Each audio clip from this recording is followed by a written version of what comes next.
ಎಲ್ಲರಿಗೂ ನಮಸ್ಕಾರ. ಒಳ್ಳೆ ಚಿತ್ರ, ನನಗೆ ಬಹಳ ಇಷ್ಟ ಆಯಿತು. ನಾನು ಸುಚೇಂದ್ರ ಪ್ರಸಾದ್ ಸರ್ ಅವರ ಚಿತ್ರಗಳೆಲ್ಲ ನೋಡಿದ್ದೀನಿ. ಖಂಡಿತ ಅದೇನಾದರೂ ಒಂದು ಸಬ್ಜೆಕ್ಟ್ ಇರುತ್ತೆ. ಸುಮ್ಮನೆ ನಾವು ಮರ ಸುತ್ತಕೊಂಡು ಕಮರ್ಷಿಯಲ್ ಸಿನಿಮಾ ಅಂತ ಹೇಳೋದಕ್ಕಿಂತ ಇದು ಒಂದು ಪದ್ಮದ ಬಗ್ಗೆ, ನಮಗೆ ಕಮಲದ ಬಗ್ಗೆ ಇಷ್ಟೆಲ್ಲ ವಿಷಯಗಳಿದೆಯಾ ಅಂತ ನಮಗೆ ಗೊತ್ತಿರಲಿಲ್ಲ. ಈ ಚಿತ್ರ ನೋಡುವಾಗ ಒಂದು 2 hours ಬಂದು ಯಾವುದೋ ಒಂದು ಲೋಕಕ್ಕೆ ಹೋಗ್ಬಿಟ್ಟು ಬಂದಂಗೆ ಚೆನ್ನಾಗಿತ್ತು. ಆ್ಯಂಡ್ ಎಂಟೈರ್ ಟೀಮ್, ಅಂದರೆ ನಾನು ನಿರ್ಮಾಪಕಿಯಾದಂಥ ಲೀಲಾ ಅವ್ರಿಗೆ ನನ್ನ ಕೃತಜ್ಞತೆಗಳು. ಎಷ್ಟು ಸಪೋರ್ಟ್ ಮಾಡಿದ್ದಾರೆ ಈ ಪ್ರಾಜೆಕ್ಟ್, ಯಾವುದೇ ಪ್ರಾಜೆಕ್ಟ್ ಅಫ್ಕೋರ್ಸ್, ಬಟ್ ಈ ಥರ ಒಂದು ಸಬ್ಜೆಕ್ಟ್ ತಗೊಂಡು ಅದನ್ನು ಜನರಿಗೆ ತಲುಪಿಸ್ಬೇಕು ಅಂತ ಒಂದು ಮನಸ್ಸಿಟ್ಕೊಂಡು ಮಾಡಿರೋ ದೊಡ್ಡ ವಿಷಯ. ಎಲ್ಲರೂ ಖಂಡಿತ ಬಂದು ನೋಡಬೇಕು, ಯಾಕಂದರೆ ಭಾಳ ಕಷ್ಟಪಟ್ಟು ಮಾಡಿದ್ದಾರೆ. ಕಂಪ್ಲೀಟ್ಲಿ ಒಂಥರ informative film. Entire team, technical team ಆಗಲಿ, ಕಲಾವಿದರಾಗಲಿ, ಇದರಲ್ಲಿ ಕೆಲಸ ಮಾಡಿರೋ ಪ್ರತಿಯೊಬ್ಬರಿಗೂ ನಾನು ಅಭಿನಂದನೆಗಳು ಹೇಳ್ತೀನಿ. ಆ್ಯಂಡ್ ಮೀಡಿಯಾ ದಯವಿಟ್ಟು ಇದನ್ನು ಚೆನ್ನಾಗಿ ತಲುಪಿಸಿ, ಯಾಕಂದರೆ ಜನರಿಗೆ ಗೊತ್ತಾಗಲ್ಲ. ನೀವು ಚೆನ್ನಾಗಿದೆ ಅಂತ ಹೇಳಿಬಿಟ್ರೆ ಜನ ಬಂದು ನೋಡ್ತಾರಲ್ವ. ಸೊ ಐ ಥಿಂಕ್ ಇವಾಗ ನಿಮ್ಮ ಮಟ್ಟದಲ್ಲಿ ಈ ಚಿತ್ರನ ಹಾಕಿದ್ದಾರೆ. ಸೊ ಒಳ್ಳೆಯ ಒಂದು ಇದು ಒಪಿನಿಯನ್ ಕೊಡಿ ಇದರ ಬಗ್ಗೆ, ಆ್ಯಂಡ್ ಇದನ್ನು ಬೆಳೆಸಿ ಅಂತ ನಾನು ಹೇಳ್ತಾ ಮತ್ತೊಮ್ಮೆ ಇಡೀ ತಂಡಕ್ಕೆ, ಸುಚೇಂದ್ರ ಪ್ರಸಾದ್ ಸರ್ಗೆ, ಲೀಲಾ ಮ್ಯಾಮ್ಗೆ, ಇಡೀ ತಂಡಕ್ಕೆ ನನ್ನ ಒಂದು ಅಭಿನಂದನೆ ಹೇಳ್ಕೊಡ್ತೀನಿ. Thank you. ನಮಸ್ಕಾರ ಎಲ್ರಿಗೂ. ನನಗೆ ತುಂಬಾ ಸಂತೋಷ ಆಗಿದೆ ಈ ಚಲನಚಿತ್ರ ನೋಡಿ. ಇಂಥ ಲಾಭ ಇದುವರೆಗೂ ನನಗೆ ಯಾವತ್ತೂ ಆಗಿರಲಿಲ್ಲ. ನಾನು ಸ್ವಾರ್ಥಿ ಅಲ್ಲ, ಅದಕ್ಕೆ ಹೇಳ್ತಾ ಇದ್ದೀನಿ. ನೀವು ಎಲ್ಲರೂ ನೋಡಿ, ನೀವು ಲಾಭವಂತರಾಗಿ ಅಂತ ಕೇಳ್ತಾ ಇದ್ದೀನಿ ನಿಮ್ಮನ್ನ. ಖಂಡಿತ ನೋಡ್ತಿರಲ್ಲ. ಧನ್ಯವಾದಗಳು. ಮಾಡಿದ್ದಾರೆ ನಮ್ಮ SR ಲೀಲಾ ಅಮ್ಮ ಅವರು. ಒಳ್ಳೆ ಕಲಾತ್ಮಕ ಚಿತ್ರವನ್ನ ನಿರ್ಮಾಣ ಮಾಡಿಕೊಟ್ಟಿದ್ದಾರೆ. ಮಕ್ಕಳಿಗೆಲ್ಲರಿಗೂ ಇದರಲ್ಲಿ ತುಂಬಾ ಒಳ್ಳೆ ಮಾಹಿತಿ ಕೊಟ್ಟಿದ್ದಾರೆ. ಮತ್ತೆ ಪ್ರಾಚೀನ ಶಿಲ್ಪಕಲೆಯಿಂದ ಹಿಡಿದು ಕಾಳಿದಾಸನ ಕಾವ್ಯದಿಂದ ಹಿಡಿದು ಇವತ್ತಿನ ತನಕ ಪ್ರತಿಯೊಂದು ವಿಚಾರವನ್ನು, ಕಮಲದಲ್ಲಿ ಎಷ್ಟೊಂದು ಹೆಸರುಗಳಿವೆ ಅನ್ನೋದೇ ನಮ್ಗೆ ಗೊತ್ತಿರಲಿಲ್ಲ. ಇಷ್ಟೊಂದು ಅದ್ಭುತ ವಿಷಯವನ್ನ ಕಮಲದ ವಿಷಯವಾಗಿ ಬಹಳ ಅದ್ಭುತವಾದ ಸಿನಿಮಾ. ಮನರಂಜನೆಯ ಜೊತೆಗೆ ಮಾಹಿತಿಯು ಕೂಡ ಸುಂದರವಾಗಿ ನಿರ್ಮಾಣ ಮಾಡಿಕೊಟ್ಟಿದ್ದಾರೆ. ಸುಚೇಂದ್ರ ಪ್ರಸಾದ್ ಅವರಿಗೆ ಧನ್ಯವಾದಗಳು, ಮತ್ತೆ ಲೀಲಾ ಅಮ್ಮನವರಿಗೂ ಅನಂತ ಧನ್ಯವಾದಗಳು. ಒಂದು ಜಗತ್ತಿಗೆ ಮೆಸೇಜ್ ಕೊಡುವಂತಹ ಚಿತ್ರ ಇದಾಗಿದೆ. ಇದು ನಮಗೆ ಕೇವಲ ಕನ್ನಡ ಭಾಷೆಯಲ್ಲಿ ಬಂದಿದೆ. ಇದೇ ಚಿತ್ರ ಇನ್ನು ಅನೇಕ ಭಾಷೆಗಳಲ್ಲಿ ಬಂದ್ರೆ ಇದರ ಪ್ರಯೋಜನ ಇಡೀ ಜಗತ್ತಿನಾದ್ಯಂತ ಗೊತ್ತಾಗುತ್ತೆ. ಯಾಕೆಂತ ಹೇಳಿದ್ರೆ, ಒಬ್ಬ ವಿದ್ಯಾರ್ಥಿ ಈಗಿನ ಕಾಲದಲ್ಲಿ ಹೇಗಾಗಿದೆ ಅಂದ್ರೆ, ಪುಸ್ತಕವನ್ನು ಹಿಡ್ಕೊಂಡು ಕೆಲವು ವಿಚಾರಗಳನ್ನು ಹಿಡ್ಕೊಂಡು ಸ್ವಲ್ಪ ಅಧ್ಯಯನವನ್ನು ಮಾಡಿ ಪಂಡಿತ ಅಂತ ತಾನೇ ಅನ್ಕೊಂಡ್ಬಿಡ್ತಾನೆ. ಆದ್ರೆ ಒಂದು ಮಗು ಒಂದು ವಿಷಯದ ಬಗ್ಗೆ ಯಾವ ರೀತಿಯಾಗಿ ಡೀಪ್ ಆಗಿ ಮುಳುಗಬೇಕು, ಅದರಿಂದ ಆ ಮಗು ಯಾವ ರೀತಿಯಾದಂತಹ ನಾಲೆಡ್ಜ್ ಅನ್ನ ಪಡೆಯುತ್ತೆ ಅನ್ನೋದನ್ನ ಕೇವಲ ಒಂದು ಪದ್ಮಗಂಧಿ ಅನ್ನುವಂತಹ ಒಂದು ಟೈಟಲ್ ಅನ್ನ ಇಟ್ಕೊಂಡು ಈ ಒಂದು ಮೂವಿಯನ್ನ ಮಾಡಿದ್ದಾರೆ. ನಮ್ಮ ಸಂಸ್ಕೃತದಲ್ಲಿಯೂ ಕೂಡ ಅಪಾರವಾದಂತಹ ಒಂದೊಂದು ಪದಕ್ಕೂ ಕೂಡ ಅನೇಕ ವಿಚಾರಗಳನ್ನ ನಾವು ಕಲ್ತ್ಕೊಳ್ತೀವಿ. ಹಾಗಾಗಿ ಇದು ಒಂದು ವಿಷಯವನ್ನ ಇಟ್ಕೊಂಡು ಯಾವ ರೀತಿಯಾಗಿ ಜಾಲವನ್ನ ನಾವು ಇಳಿತಾ ಹೋಗ್ಬೋದು, ಹುಡುಕ್ತಾ ಹೋಗ್ಬೋದು ಅನ್ನೋದಕ್ಕೆ ಒಂದು ಅದ್ಭುತವಾದಂತಹ ಮೂವಿ. ಪ್ರತಿಯೊಬ್ಬ ವಿದ್ಯಾರ್ಥಿಗಳು ಪೋಷಕರ ಜೊತೆಗೆ ಈ ಒಂದು ಚಿತ್ರವನ್ನ ನೋಡ್ಲೇಬೇಕಾಗಿರ್ತಕ್ಕಂತಹದ್ದು. ಇದನ್ನ ಯಾರಾದ್ರೂ ಮಿಸ್ ಮಾಡ್ಕೊಂಡ್ರೆ ಇಂತಹ ಚಿತ್ರಗಳು ಬಹಳ ವಿರಳವಾಗಿರುತ್ತೆ. ಯಾಕಂತ ಹೇಳಿದ್ರೆ, ಸಂದೇಶ ಕೊಡುವಂತಹ ಚಿತ್ರಗಳು ಅದೇ ರೀತಿಯಾಗಿ ಮಕ್ಕಳಿಗೆ ಪ್ರಯೋಜನವಾಗುವಂತಹ ಚಿತ್ರಗಳು ಬಹಳ ವಿರಳ. ಈ ಚಿತ್ರವನ್ನ ನೋಡಿದ್ರೆ ಖಂಡಿತ ಮಕ್ಕಳಿಗೂ ನಮ್ಮ ಅಧ್ಯಯನದಲ್ಲಿ ಯಾವ ರೀತಿಯಾದಂತಹ ಇನ್ನೊಂದು ಮುಖವನ್ನ ನಾವು ತೆರೆದುಕೊಳ್ಬಹುದು ಅನ್ನೋದನ್ನ ಈ ಚಿತ್ರ ನಮಗೆ ತಿಳಿಸ್ಕೊಡ್ತಾ ಇದೆ. ಖಂಡಿತ ನೀವೆಲ್ಲರೂ ಮಕ್ಕಳ ಜೊತೆಗೆ ಕುಟುಂಬ ಸಮೇತವಾಗಿ ಎಲ್ಲಾ ಶಾಲೆಯ ಅಧ್ಯಾಪಕರು ಈ ಮಕ್ಕಳಿಗೆ ಕರೆದುಕೊಂಡು ಬನ್ನಿ, ಪೋಷಕರು ಮಕ್ಕಳನ್ನ ಕರೆದುಕೊಂಡು ಬನ್ನಿ. ಮಕ್ಕಳು ಅಧ್ಯಯನ ಮುಖ ಯಾವ ರೀತಿಯಾಗಿ ತೆರೆದುಕೊಳ್ಬೇಕು ಅನ್ನೋದು ಬಹಳ ಉಪಯುಕ್ತವಾಗಿರ್ತಕ್ಕಂಥದ್ದು. ಎಲ್ಲರಿಗೂ ಕೂಡ ನಮಸ್ಕಾರಗಳು, ಧನ್ಯವಾದಗಳು. ಅದ್ಯ ಅಹಂ ವಯಂ ಪೂರ್ಣಪ್ರಮತಿ ಗುರುಕುಲತಃ ಛಾತ್ರಾನ್ ಆನೀಯ ಪದ್ಮಗಂಧಿ ಇತಿ ಚಲನಚಿತ್ರಂ ವಯಂ ದೃಷ್ಟವಂತಃ. बहु अत्यद्भुतम् अस्ति. छात्राणां कृते बहु उपयोगाय भवति एतत् चलनचित्रम्. अतः सर्वेपि अध्यापकाः, पोषकाः स्वीय छात्रान् आनीय कृपया एतत् चलनचित्रं दर्शयन्तु इति सविनयं प्रार्थयामि. सर्वेभ्यः स्वागतं व्याहरामि. ಧನ್ಯವಾದ. ನಮಸ್ಕಾರ. ಇದು ಪದ್ಮಗಂಧಿ ಅನ್ನುವಂಥದ್ದನ್ನ ಪ್ರಾಚೀನದಿಂದ ಅವಿರ್ಚಿನ್ನದವರೆಗೆ ಅಂತ ಹೇಳಿ ಅವರು ಒಂದು ಸಬ್ ಟೈಟಲ್ ಕೊಟ್ಟಿದ್ದಾರೆ. ಬಹುಶಃ ಭಾರತೀಯ ಪರಂಪರೆಯಲ್ಲಿ ಕಮಲದ ಹೂಗೆ ಇರುವಂಥ ಮಹತ್ವ ಮತ್ತು ಅದರಿರುವಂಥ ವ್ಯಾಪ್ತಿ ಅದನ್ನು ಬಹಳ ಅಚ್ಚುಕಟ್ಟಾಗಿ ಒಂದು ಪಿಕ್ಚರೈಸೇಷನ್ ಮೂಲಕ ಮಾಡಿದ್ದಾರೆ. ಇದರಲ್ಲಿ ಒಂದು ಆ, ಮೇರು ಶ್ರೀಚಕ್ರದ ಬಗ್ಗೆ ಉಲ್ಲೇಖ ಬರುತ್ತೆ. ಅದರಲ್ಲೂ ಕೂಡ ಪದ್ಮದ ಆಕೃತಿಯಲ್ಲಿ ಅದನ್ನು ಬಳಸ್ಕೊಳ್ಳಾಗಿದೆ. ಅಂದರೆ ಪದ್ಮದ ಎಲೆಯ ದಳಗಳು ಕಲೆಗೆ ಮಾತ್ರ ಅಲ್ಲ, ಸಾಂಸ್ಕೃತಿಕವಾದಂಥ ಒಂದು ಪರಂಪರೆ ಇದೆ ಅಂತ. ಯುರೋಪಿನ ರಿನೆಸೆನ್ಸ್ ಕಾಲದಲ್ಲೂ ಸಹಿತ ಚರ್ಚ್ಗಳು ಹಾಗೂ ಇಗರ್ಜಿಗಳು ಏನು ನಿರ್ಮಾಣ ಆಯಿತು ಅದು ಕೂಡ ಪದ್ಮದ ಆಕಾರದಲ್ಲಿ ಪದ್ಮದ ಡಿಸೈನ್ ಕೂಡ ಬಳಸ್ಕೊಳ್ಳಾಗಿದೆ. ಅಂದರೆ ಇಡೀ ಜಗತ್ತು ಪದ್ಮವನ್ನ ಅಂದರೆ ಕಮಲದ ಹೂವನ್ನು ನೋಡುವಂಥ ಕ್ರಮ ಜೀವನ ಮತ್ತು ಸಂಸ್ಕೃತಿ ಜೊತೆ ಬೆರೆತಿದೆ ಅಂತ ಹೇಳಿ ಇದರಲ್ಲಿ ಬಹಳ ಮಹತ್ವವಾದಂಥ ಒಂದು ಸಂದೇಶ ತರುವಂಥ ಪ್ರಯತ್ನ ಮಾಡಿದ್ದಾರೆ. ಇಷ್ಟು ಅಚ್ಚುಕಟ್ಟಾಗಿ ಇದಕ್ಕೊಂದು ಅಧ್ಯಯನವಾಗಿ ಬೇರೆ ಬೇರೆ ವಿಷಯಗಳ ಬೇರೆ ಬೇರೆ ಸಾರಗಳನ್ನ ಒಟ್ಟಾಗಿ ಕೂಡಿಸುವಂಥ ಪ್ರಯತ್ನ ಸುಚೀಂದ್ರ ಪ್ರಸಾದ್ ಅವರು ಬಹಳ ಅದ್ಭುತವಾಗಿ ಮಾಡಿದ್ದಾರೆ. ಬಹುಶಃ ಇದು ನಾವು ಒಂದು ಚಿತ್ರ ಅಂತ ನೋಡೋದ್ರ ಬದಲಿಗೆ ಒಂದು ಗ್ರಂಥ ಅಂತ ಹೇಳಿ ಅದನ್ನ ಮನನ ಮಾಡಿ ಓದಿ ಮಾಡ್ಕೊಳ್ಬೇಕು ಅಂತ ನಾನು ಎಲ್ಲರೂ ಕೂಡ ಈ ಚಿತ್ರ ನೋಡ್ಲಿ ಅಂತ ಆಹ್ವಾನಿಸ್ತೇನೆ. ನಮಸ್ಕಾರ.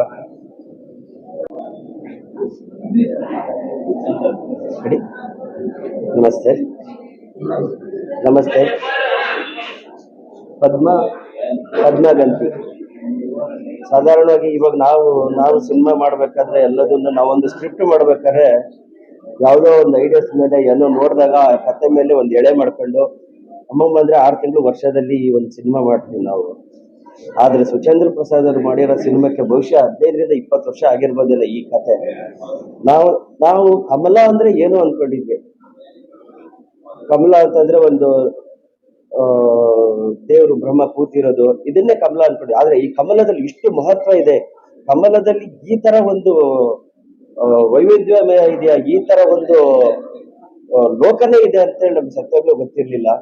ಆದ್ರೆ ಸುಚೇಂದ್ರ ಪ್ರಸಾದ್ ಅವರು ಈ ಒಂದು ಸಿನಿಮಾ ಮಾಡಿ ನಮಗೆ ಕಮಲದ ಬಗ್ಗೆ ಅರಿವು ಮೂಡಿಸಿ, ಕಮಲ ಅಂದ್ರೆ ಏನು, ಅದ್ರ ಮಹತ್ವ ಏನು. ಇವತ್ತು ನಾವು ದೇವಸ್ಥಾನಕ್ಕೆ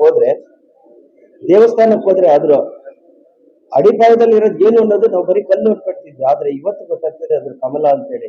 ಅದ್ರ ಬಗ್ಗೆ ವಿಶೇಷವಾಗಿ ಹೇಳಿರೋ ಸುಚೇಂದ್ರ ಪ್ರಸಾದ್ ಅವರಿಗೆ ತುಂಬಾ ಧನ್ಯವಾದಗಳು. ದಯವಿಟ್ಟು ಈ ಸಿನಿಮಾನ ಪ್ರತಿಯೊಬ್ಬರು ಶಾಲಾ ಮಕ್ಕಳು ಮಕ್ಕಳಿಗೆ ತೋರಿಸ್ಬೇಕು, ತಂದೆ ತಾಯಿದಿರೋ ಅವ್ರ ಮಕ್ಕಳಿಗೆ ತೋರಿಸ್ಬೇಕಂತೇಳಿ ವಿನಮ್ರ ಪೂರ್ವಕ ನಾನು ಕೇಳ್ಕೊಳ್ತೀನಿ.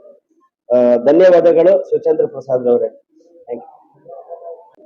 ಸುಚೇಂದ್ರ ಪ್ರಸಾದ್ ಸರ್ ಅಂದ್ರೇನೆ ಒಂದು ವಿಭಿನ್ನತೆ. ನಾವು ಇವ್ರದ್ದೆಲ್ಲ ಮೂವಿಗಳು ನೋಡ್ಕೊಂಡ್ ಬರ್ತಿದ್ವಿ. ಆಕ್ಚುಲಿ ನಾವು ಕಮರ್ಷಿಯಲ್ ಮೂವೀಸ್ ನೋಡಿ ನಾವು ಅದಕ್ಕೆ ಹೊಂದ್ಕೊಂಡ್ಬಿಟ್ಟಿದೀವಿ. ಬಟ್ ಆದ್ರೂ ಅವರ ಏಕಚಕ್ರ ಇರ್ಬೋದು, ಪ್ರತಾಪ ಇರ್ಬೋದು, ಸಂದಿಗ್ಧ, ಈ 3 ಮೂವಿಗಳು ನಾನು ಹಿಂದೆ ನೋಡಿದ್ದೀನಿ.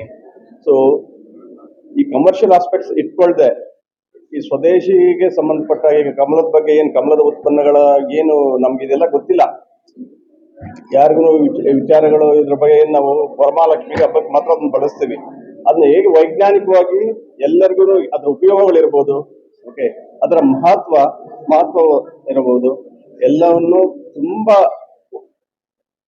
ಬಹಳ ಒಂದು ಅರ್ಥ ಎಲ್ಲ ಮಕ್ಕಳಿಗೆ. ಆಕ್ಚುಲಿ ಇದು ಸ್ಕೂಲ್ ಮಕ್ಕಳು ನೋಡ್ಬೇಕಂತ ವಿಚಾರ, ಓಕೆ, ತಂದೆ ತಾಯಿಗಳು ನೋಡ್ಬೇಕಂತ ವಿಚಾರ ಇದು. ಸೊ ಇದೊಂದು ಒಳ್ಳೆ ಮೂವಿ ಅಂತ ಹೇಳಕ್ ಬಯಸ್ತೀನಿ. Okay, thank you so much. It's all about lotus ಅಲ್ಲಿ ನಾವು ನೋಡ್ತೀವಿ ಇವಾಗ ಲೋಟಸ್ ಅಂದ್ರೆ ಚೆನ್ನಾಗಿರುತ್ತೆ, ಅದನ್ನ ನಾವು ದೇವ್ರಿಗೆಲ್ಲ ಮಾಡಿಸ್ತೀವಿ, ಎಲ್ಲ ಮಾಡ್ತೀವಿ. ಆದ್ರೆ ಲೋಟಸ್ಗೆ ತುಂಬಾ ಏನ್ಷಿಯಂಟ್ ಇಂದ ತುಂಬಾ ವ್ಯಾಲ್ಯೂಸ್ ಇದೆ. ಅದ್ರ ಬಗ್ಗೆ ಫುಲ್ ಡೀಟೇಲ್ ಆಗಿ ಈ ಫಿಲಮ್ ಅಲ್ಲಿ ತೋರಿಸಿದ್ದಾರೆ. ನಮ್ಗೆ ಇದ್ರಕ್ಕಿಂತ ಮುಂಚೆ ಏನ್ ಗೊತ್ತಿತ್ತು ಅಂದ್ರೆ ಕಮಲ ಒಂದು ರಾಷ್ಟ್ರೀಯ ಹೂವು, ಮತ್ತೆ ಅದ್ರ ಬಗ್ಗೆ ಅದಕ್ಕೆ ಹೆಸರಲ್ಲಿ ಹುಟ್ಟುತ್ತೆ ಅಂತ ಗೊತ್ತು. ಬಟ್ ಈ ಒಂದು ಮೂವಿ ನೋಡಿದ್ಮೇಲೆ ನಾವು ಕಮಲ ಅಂತ ಕೊಟ್ಟರೆ ಒಂದು ಎಸ್ಸೆ ಬರೆಯೋಕ್ಕೂ ರೆಡಿ ಇದ್ದೀವಿ. ಅಷ್ಟು ಚೆನ್ನಾಗಿದೆ ಮೂವಿ, ಎಲ್ಲರಿಗೂ ನೋಡಬೇಕು. ತುಂಬಾ ಖುಷಿ ಆಯ್ತು ಇಲ್ಲಿ ಬಂದು ನೋಡಿದ್ದೀವಿ. ಈ ಒಂದು ಪದ್ಮಗಂಧಿ ಮೂವಿಯನ್ನ ನಮಗೆ ನೋಡ್ಲಿಕ್ಕೆ ಅವಕಾಶ ಮಾಡಿಕೊಟ್ರು, ಅದಕ್ಕೆ ಫಸ್ಟ್ ಆಫ್ ಆಲ್ ಥ್ಯಾಂಕ್ಸ್ ಹೇಳ್ಬೇಕು. ನಮ್ಗೆ ಇಷ್ಟು ಇಂಪಾರ್ಟೆನ್ಸ್ ಅಂದ್ರೆ ಲೋಟಸ್ ಅಲ್ಲಿ ನಮ್ಗೆ ಎಷ್ಟೊಂದು ವಿಷಯನೇ ಗೊತ್ತಿರಲಿಲ್ಲ. ಅದರಲ್ಲಿ ಸೋಡಿಯಂ ಇರೋದಾಗಿರ್ಬೋದು, ಪೊಟ್ಯಾಷಿಯಂ ಆಗಿರ್ಬೋದು, ಇದರಿಂದ ಈ ಮೂವಿ ನೋಡಿದ್ರಿಂದ ಎಷ್ಟೊಂದು ಯೂಸಸ್ ಆಯಿತು. ಮತ್ತೆ ಇದ್ರ ಮೂವಿಯಲ್ಲಿ ಸಂಸ್ಕೃತಕ್ಕೆ ನೀಡಿರೋ ಪ್ರೋತ್ಸಾಹ ಮತ್ತೆ ಕಮಲಕ್ಕೆ ತುಂಬ ಪ್ರೋತ್ಸಾಹ ನೀಡಿದ್ದಾರೆ. ಅವ್ರ ಆಕ್ಟಿಂಗ್ಸ್ ಆಗಿರ್ಬೋದು, ಎಸ್ಪೆಷಲಿ ಮಹಾಪದ್ಮ ಅವ್ರ ಆಕ್ಟಿಂಗ್ ತುಂಬಾ ಇಷ್ಟ ಆಯ್ತು. ಮತ್ತೆ ಅವ್ರ ಟೀಚರ್ಸ್ ಆಗಿರ್ಲಿ ತುಂಬಾ ಸಪೋರ್ಟ್ ಮಾಡಿದ್ದಾರೆ ಅವ್ರಿಗೆ. ಮತ್ತೆ ತುಂಬಾ ಇಷ್ಟ ಆಯ್ತು. ಲಾಸ್ಟ್ ಕನ್ಕ್ಲೂಷನ್ಸ್ ನಿಮ್ಮ ಫ್ಯಾಮಿಲಿ ಜೊತೆ ಬನ್ನಿ, ನಿಮ್ಮ ಟೀಚರ್ಸ್ ಜೊತೆ ಬನ್ನಿ. ಮೂವಿ ತುಂಬಾ ಚೆನ್ನಾಗಿದೆ, ನೋಡಿ. Thank you so much. ತುಂಬಾ ಚೆನ್ನಾಗಿರ್ತದೆ. ಮಕ್ಕಳನ್ನ ಕರ್ಕೊಂಡು ಪದ್ಮಗಂಧಿ ಸಿನಿಮಾ ನಾಳೆ ಯಾಕೆ ಬಂದು ನೋಡಬೇಕು ಹೇಳಿ. ನೋಡಿ, ಪದ್ಮಗಂಧಿ ಕಮಲ ಪುಷ್ಪದ ವಿಚಾರವನ್ನು ಕುರಿತು. ಕಮಲ ಪುಷ್ಪ ಎಲ್ಲರಿಗೂ ಗೊತ್ತು, ಆದ್ರೆ ಆ ಕಮಲ ಪುಷ್ಪದ ಸಂಬಂಧವಾಗಿ ಇಷ್ಟೊಂದು ವಿಚಾರಗಳಿದೆ ಅಂತ ಯಾರಿಗೂ ಸಾಮಾನ್ಯವಾಗಿ ಗೊತ್ತಿರೋದಿಲ್ಲ. ಅದ್ರ ಜೊತೆಗೆ ಇಷ್ಟು ರಂಜನೀಯವಾಗಿದೆ, ಎಲ್ಲಾ ಕ್ಷೇತ್ರಗಳಲ್ಲೂ ಈ ಕಮಲ ಪುಷ್ಪ ಹರಡ್ಕೊಂಡಿದೆ ಅನ್ನೋದು ಸಾಮಾನ್ಯವಾಗಿ ಗೊತ್ತಿಲ್ಲದೆ ಇರೋದ್ರಿಂದ ಅದನ್ನ ಹೊಸದಾಗಿ ನೋಡಿ ತುಂಬಾ ಜನ ತುಂಬಾ ಪ್ರೋತ್ಸಾಹಿತರಾಗಿದ್ದಾರೆ, ಉತ್ಸಾಹಿತರಾಗಿದ್ದಾರೆ. ನಾವು ಬಂದು ನೋಡ್ಬೇಕು, ನಮ್ಗೆ ಗೊತ್ತೇ ಇರಲಿಲ್ಲ ಇದು ಅಂತೆಲ್ಲ ಬಹಳ ಖುಷಿಯಾಗಿ ಸಿನಿಮಾ ನೋಡಿದ್ದಾರೆ.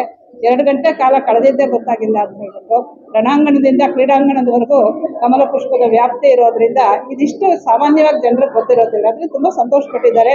ಅವರ ಸಂತೋಷ ಪಟ್ಟಿದ್ದಾರೆ ನೋಡಿ ನನಗೆ ಬಹಳ ಸಂತೋಷ ಆಗಿದೆ. ಯಾಕೆಂತ ಹೇಳಿದ್ರೆ ಇದರ ಬೀಜಾಂಕುರ ಆಗಿದ್ದು ನನ್ನ ಮನಸ್ಸಲ್ಲಿ ಮೊದಲು. ಹಾಗಾಗಿ ಇವತ್ತಿನ ದಿವಸ ನನಗೆ ಬಹಳ ಖುಷಿಯಾದಂಥ ದಿನ ಅಂತ ಖಂಡಿತ ನಾನು ಹೇಳ್ತಾ ಇದ್ದೀನಿ. ಇಷ್ಟು ಸೊಗಸಾಗಿ ಮಕ್ಕಳೆಲ್ಲ ಬಂದು ನೋಡಿ, ದೊಡ್ಡವರು ಚಿಕ್ಕವರು ಎಲ್ಲರೂ ಇದನ್ನ ನೋಡಿ ಸಂತೋಷ ಪಟ್ಟಿರೋದು ನಮಗೆ ನಿಜವಾಗ್ಲೂ ಸಾರ್ಥಕ ಅಂತ ಅನಿಸ್ತಾ ಇದೆ. ಇದು ಸಾಮಾನ್ಯವಾಗಿ ಇಂಥ ಚಿತ್ರಗಳನ್ನ ಮಾಡಲ್ಲ. ನಾವೇನೋ ಬಹಳ ಪ್ರಯಾಸ ಪಟ್ಟು ಸಾಹಸ ಮಾಡಿ, ದುಸ್ಸಾಹಸ ಅಂತಾನೆ ಹೇಳ್ಬೋದು, ಮಾಡಿಬಿಟ್ಟಿದ್ದೀವಿ. ಆದ್ರೆ ಜನರ ಪ್ರೋತ್ಸಾಹ ಇದಕ್ಕೆ ಬಹಳ ಚೆನ್ನಾಗಿರೋದು ನೋಡಿ ನನಗೂ ಸಂತೋಷ ಆಗ್ತಾ ಇದೆ. ನನ್ನ ಹೆಸರು ಸಕಲ ಅಂತ. ಈ ಚಿತ್ರ ಈಗಷ್ಟೇ ನೋಡ್ಕೊಂಡು ಬಂದೆ. ಮಹಾಪದ್ಮ, ಈ ಚಿಕ್ಕ ಹುಡುಗಿ ಒಂದು ಹೂವಿನ ವಿಷಯ ತಗೊಂಡು ಎಷ್ಟು ಆಳವಾಗಿ ಹೋಗ್ಬೋದು. ಆ ಒಂದು ಹೂವು ಅನ್ನೋ ಒಂದು ವಿಷಯ ಅವಳ ನಿದ್ದೆ ಕೆಡಿಸ್ತು. ಆತರ ಯಾವುದೇ ಒಂದು ವಿಷಯ ಆಗ್ಲಿ ನಮ್ಮ ಜೀವನದಲ್ಲಿ ಅಷ್ಟು ಆಳವಾಗಿ ಹೋಗ್ಬೇಕು, ಅವಾಗ್ಲೇ ಅದ್ರ ಬಗ್ಗೆ ನಮಗೆ ಹೆಚ್ಚು ವಿಷಯ ತಿಳಿಯೋದು, ಮತ್ತೆ ನಮ್ಮ ಪರ್ಸ್ಪೆಕ್ಟಿವ್ ಅಂತ ಹೇಳ್ತೀವಲ್ಲ ಅದು ಅಗಲವಾಗೋದು. ಈ ಚಿತ್ರ SR ಲೀಲಾ ಮೇಡಮ್ ಅವರ ವಿಷಯ ರಿಸರ್ಚ್ ವರ್ಕ್ ಆಗಿ ಇದ್ದಿದ್ದು ಚಿತ್ರವಾಗಿ ಸುಚೇಂದ್ರ ಪ್ರಸಾದ್ ಅವರು ಕನ್ವರ್ಟ್ ಮಾಡಿದ್ದಾರೆ. ಅದೆಲ್ಲ ನಮಗೆ ಒಂದು ರಸದೌತಣವಾಗಿ ಇವತ್ತು ಬಡಿಸಿದ್ದಾರೆ. ನೋಡಿ ತುಂಬಾ ಖುಷಿ ಆಯ್ತು. ಇಡೀ ತಂಡಕ್ಕೆ ಒಳ್ಳೇದಾಗ್ಲಿ, ಶುಭವಾಗ್ಲಿ. ಈ ಕಮರ್ಷಿಯಲ್ ಚಿತ್ರಗಳ ಮಧ್ಯೆ ಇಂಥ ಒಂದು ಚಿತ್ರ ಬಂದಿರೋದು ಒಂದು ತುಂಬಾ ಹೆಮ್ಮೆ ವಿಷಯ ನಮಗೆ. ಆ ಚಿತ್ರಗಳನ್ನ ಯಾವಾಗ್ಲೂ ನೋಡ್ತಾನೆ ಇರ್ತೀವಿ, ಅದು ತುಂಬಾ ಕಾಮನ್. ಆದ್ರೆ ಇಂಥ ಅದ್ಭುತವಾದ ಮೂವಿಗಳನ್ನ ನೋಡ್ಬೇಕು. ಎಸ್ಪೆಷಲಿ ಯಂಗರ್ ಜನರೇಷನ್, ನಮ್ಮ ಮಕ್ಕಳು ನೋಡ್ಬೇಕು. ನಾವು ನಮ್ಮನೆ ಮಕ್ಕಳನ್ನೆಲ್ಲ ಕರ್ಕೊಂಡು ಬಂದಿದೀವಿ. ನೀವು ಎಲ್ಲ ನಿಮ್ಮನೆ ಮಕ್ಕಳು, ದೊಡ್ಡವರು ಎಲ್ಲರೂ ಕುತ್ಕೊಂಡು ಆರಾಮಾಗಿ ನೋಡುವಂತ ಚಿತ್ರ ಇದು. 2 ಗಂಟೆ ಕಾಲ ಹೇಗೆ ಹೋಯ್ತು ಅಂತ ಗೊತ್ತಿಲ್ಲ. ಇಡೀ ತಂಡಕ್ಕೆ ಒಳ್ಳೇದಾಗ್ಲಿ. All the best. ಹೌದು, ಇದ್ರ ಜೊತೆ ನನಗೆ ಕೆಲಸ ಮಾಡ್ಲಿಕ್ಕೆ ತುಂಬಾ ಖುಷಿಯಾಗಿದೆ. ಇಲ್ಲಿ ಬರುವ ಕಮಲ ನನ್ನ ಜೀವನದಲ್ಲೂ ಕೂಡ ಹೋಗ್ತಾ ಹೋಗ್ತಾ ಕಾಣಿಸ್ಲಿಕ್ಕೆ ಶುರುವಾಯಿತು. ಈ ಚಿತ್ರ ತುಂಬಾ ಒಂದು ಒಳ್ಳೆ ಮಾಹಿತಿಯನ್ನು ಮಕ್ಕಳಿಗೂ ಹಾಗೂ ನಮ್ಮಂತ ಅಡಲ್ಟ್ಗೂ ಕೂಡ ಒಳ್ಳೆ ಮಾಹಿತಿಯನ್ನು ಕೊಟ್ಟಿದೆ. ಇದನ್ನು ದಯಮಾಡಿ ಎಲ್ಲರೂ ಬಂದು ನೋಡಿ, ಈ ಥಿಯೇಟರ್ ಅಲ್ಲೇ ಬಂದು ನೋಡಿ. ಧನ್ಯವಾದಗಳು. ವಿಶೇಷವಾಗಿದೆ. ನಮ್ಮ ಕರ್ನಾಟಕದ ಹೆಮ್ಮೆಯ ನಿರ್ದೇಶಕರು, ನಟರು ಆದಂತಹ ಸುಚೇಂದ್ರ ಪ್ರಸಾದ್ ಅವರ ನಿರ್ದೇಶನದಲ್ಲಿ ಬಂದಂತಹ ಈ ಒಂದು ಚಿತ್ರ ತುಂಬಾ ಅದ್ಭುತವಾಗಿದೆ. ಒಂದು ಕಮಲದ ಹೂವು ನಮ್ಮ ಭಾರತದಲ್ಲಿ ಎಷ್ಟೊಂದು ಮಹತ್ವ ಪಡೆದಿದೆ ಅನ್ನೋದ್ರ ಬಗ್ಗೆ ಬಹಳ ಅತ್ಯಂತ ಉತ್ತಮವಾಗಿ ನಿರೂಪಿಸಿದ್ದಾರೆ. ಹಾಗಾಗಿ ಇದನ್ನ ಎಲ್ಲರೂ ಕೂಡ ಕುಟುಂಬ ಸಮೇತವಾಗಿ ಬಂದು ನೋಡ್ಬೇಕು ಅಂತ ಹೇಳ್ತೀನಿ. ಹಾಗೇನೆ ಈ ಚಿತ್ರದ ಒಂದು ಭಾಗವಾಗಿ ನಾನು ಇದ್ದೀನಿ ಅಂತ ಹೇಳೋಕೆ ಬಹಳ ಹೆಮ್ಮೆ ಆಗುತ್ತೆ. ದಯವಿಟ್ಟು ಎಲ್ಲರೂ ಬಂದು ಚಿತ್ರವನ್ನ ನೋಡಿ ಹರಸಿ ಹಾರೈಸಿ. ಧನ್ಯವಾದಗಳು. ಮಹಾಪದ್ಮ ಚಿತ್ರತಂಡಕ್ಕಿಂದು ಪ್ರಸವ ವೇದನೆ ಈಗ ಮುಗಿದಿದೆ. ಯಾಕೆಂದ್ರೆ 10 ವರ್ಷಗಳು ಸತತವಾಗಿ ನಮ್ಮ ವಿದುಷಿ ಪ್ರೊಫೆಸರ್ SR ಲೀಲಾ ಅವರು ಈ ಚಿತ್ರಕ್ಕೆ ಬೇಕಾಗಿರುವಂತಹ ಅಡಕವನ್ನ ಶೋಧಾತ್ಮಕವಾಗಿ ಸಂಶೋಧಿಸಿ ಇದೋ ಅಂತ ಕೊಟ್ಟು ಇದನ್ನು ಕಾವ್ಯವಾಗಿ, ದೃಶ್ಯ ಕಾವ್ಯವಾಗಿ ಕಟ್ಕೊಡಿ ಅಂತ ಹೇಳಿದಾಗ ನಾವು ಸ್ವಲ್ಪ ಇದು ಸವಾಲಲ್ಲ, ಒಂದು ಹೂವಿನ ಸುತ್ತ, ಅದರಲ್ಲೂ ಪ್ರಾಚೀನ ಕಾಲದಿಂದ ಅರ್ವಾಚೀನದವರೆಗೆ ಒಂದು ಪದ್ಮವನ್ನ, ಅದರ ಕುರಿತಾದಂತಹ ಹಿರಿಮೆ ಗರಿಮೆಗಳನ್ನ, ಅದರ ಇತಿಹಾಸವನ್ನ, ಚರಿತ್ರೆಯನ್ನ, ಅದು ಅಷ್ಟು ಅನಾದಿ ಕಾಲದಿಂದಲೂ ಈವರೆಗೆ ಬೇಕು ಅಂತ ಹೇಳಿದ್ರಲ್ಲ, ಇದನ್ನು ಹೇಗೆ ಯೋಚನೆ ಮಾಡ್ತಿರ್ಬೇಕಾದಾಗ ನಂತರ ನನ್ನ ಮಾತಾಡಿದ್ರೆ ನೀವು ಮಾತಾಡಿ ಅಣ್ಣ, ನಾನು ಮಾತಾಡ್ತಿದ್ದೀನಲ್ಲ, ಆಮೇಲೆ ಮಾತಾಡ್ಬೋದಲ್ಲ. ನಾವು ಹಿಂದೆ ಇದನ್ನ ಕಾಣಿಸಲ್ಲ ಕಾರಣಕ್ಕೆ ಗಿನ್ಬೇಕು ಹೇಳ್ಬೋದೆ, ಆಮೇಲೆ ಮಾತಾಡ್ಬೋದು. ನನ್ನ ಕರ್ನಿಸಿದ್ದೆ ನೀವು ಮಾತಾಡೋದಲ್ವೇ, ದಯಮಾಡಿ ಸ್ವಲ್ಪ ಕೇಳ್ಕೊಳ್ಳಿ, 2 ನಿಮಿಷ ಕೇಳ್ಕೊಳ್ಳಿ, ಆಮೇಲೆ ಮತ್ತೆ ನಾನು ಹೊರಡ್ಬಿಡ್ತೇನೆ. ವಿದುಷಿ ಪ್ರೊಫೆಸರ್ ಎಸ್ ಆರ್ ಲೀಲಾ ಅವರು ಅನ್ವಯ ಈ ಪದ್ಮಗಂಧಿ ಅನ್ನೋ ಶೀರ್ಷಿಕೆಯನ್ನು ತಾವೇ ಕೊಟ್ಟು ಒಂದು ಚಿತ್ರ ನಿರ್ಮಿತಿಗೆ ಕಾರಣವಾಗಿಬಿಡ್ತಾರೆ. ಆ ಥರದ ಕಾರಣವಾದಂತಹ ಚಿತ್ರ ನಿರ್ಮಾಣ ಇಂದು ಪ್ರಥಮ ಪ್ರದರ್ಶನ, ಮೊದಲ ಪ್ರದರ್ಶನ ಮೊದಲ ದಿನ ಹಾಗೆ ಮಾಡ್ಕೊಂಡಿದ್ದೇವೆ. ಪೂರ್ವಭಾವಿ ಪ್ರದರ್ಶನಕ್ಕೆ ಅನೇಕ ವಿದ್ವಾಂಸರು ನೋಡಿ ತುಂಬಾ ಸಂತೋಷಪಟ್ಟರು. ತಾವೆಲ್ಲರೂ ಮಾಧ್ಯಮದವರು, ನಾನು ಯಾಕೆ ಮಾಧ್ಯಮದವರು ಬಾಗಿದ ಶಿರ ಮುಗಿದ ಕರ ಯಾವಾಗಲೂ ಹೇಳ್ತೇವೆ ಅಂದ್ರೆ, ಎಷ್ಟು ಚಂದ ಇಂಥ ಸಿನಿಮಾಗಳನ್ನ ಅಥವಾ ಕಲಾಭಿರುಚಿಯನ್ನ ಸದಾಭಿರುಚಿಯನ್ನು ಬಿತ್ತೋದಕ್ಕೋಸ್ಕರ ಈ ಮಾಧ್ಯಮ ಬಳಕೆ ಆಗಬೇಕು. ತಾವೆಲ್ಲರೂ ಬಂದು ಇದನ್ನ ಆಗಬೇಕು, ಇದಕ್ಕೆ ನಾವು ಕೊಡಬೇಕಾದಂತಹ ಪ್ರಚಾರಗಳನ್ನು ಹೇಳಿದ್ದಕ್ಕಾಗಿ ನಾವು ನಮ್ಮ ತಂಡದ ಪರವಾಗಿ ವಿಶೇಷವಾದ ಆಭಾರ ಮತ್ತು ಮನ್ನಣೆ ವ್ಯಕ್ತಪಡಿಸೋದಲ್ಲದೆ, ಇನ್ನು ನೋಡಿದಂತಹ ಈಗ ಬಂದಂತಹ ಮಕ್ಕಳು, ನಾವು ಯಾವಾಗಲೂ ಅಬಾಲ ಬುದ್ಧಾದಿ ಅಂತ ಹೇಳ್ತೀವಿ, ಮಕ್ಕಳು ಮತ್ತೆ ಹಿರಿಯರು, ಪೋಷಕರು ಎಲ್ಲರೂ ಅದನ್ನ ನೋಡಿ ಕಣ್ಣೀರಾಗಿ ಹೋದದನ್ನು ಗಮನಿಸಿದಾಗ ನನಗೆ ಹೌದಲ್ಲ, ಮಾಡಿದಂತ ಕೆಲಸ ಸಾರ್ಥಕವಾಯ್ತಲ್ಲ, ಕೃತಕೃತ್ಯ ಭಾವ, ನಮ್ಗೆ ಒಳ್ಳೆ ಕೆಲಸ ಮಾಡಿದ್ವಲ್ಲ ಅಂತ ನಮಗೂ ಭಾಸವಾಗಿದೆ. ಈ ಪದ್ಮಗಂಧದ ಕುರಿತಾಗಿ, ಪದ್ಮಗಂಧಿಯ ಕುರಿತಾಗಿ ಈ ಬೇರೆ ಬೇರೆ ಜಿಲ್ಲಾ ಕೇಂದ್ರಗಳಿಂದಲೂ ನಮಗೆ ಬರ್ತಲೇ ಇದೆ ಅದ್ಭುತವಾದಂತಹ ಚಿತ್ರ. ಇನ್ನು ಅದು ಈಗ ಒಮ್ಮೆ ಮಣವೆ ಹೊತ್ತುಕೊಂಡು ಬಿಡ್ತು ಅಂದ್ರೆ ಅದಕ್ಕೆ ಬೆಳಕು ಹೆಚ್ಚು, ಶಾಖವೂ ಉತ್ಪತ್ತಿ ಆಗುತ್ತೆ. ನಾವೆಲ್ಲ ಏನು ಕಮಲದ ಕುರಿತಾಗಿ ಹೇಳ್ತಿದ್ದೀವಿ, ಅದು ವಿಜ್ಞಾನ, ಪರಿಜ್ಞಾನ, ನಮ್ಮ ಸ್ವತ್ವ, ನಮ್ಮ ಸತ್ವ ಎಲ್ಲದರ ಕುರಿತಾಗಿ ಪದ್ಮಗಂಧಿ ಕೆಲಸ ಮಾಡ್ತಾ ಇದೆ.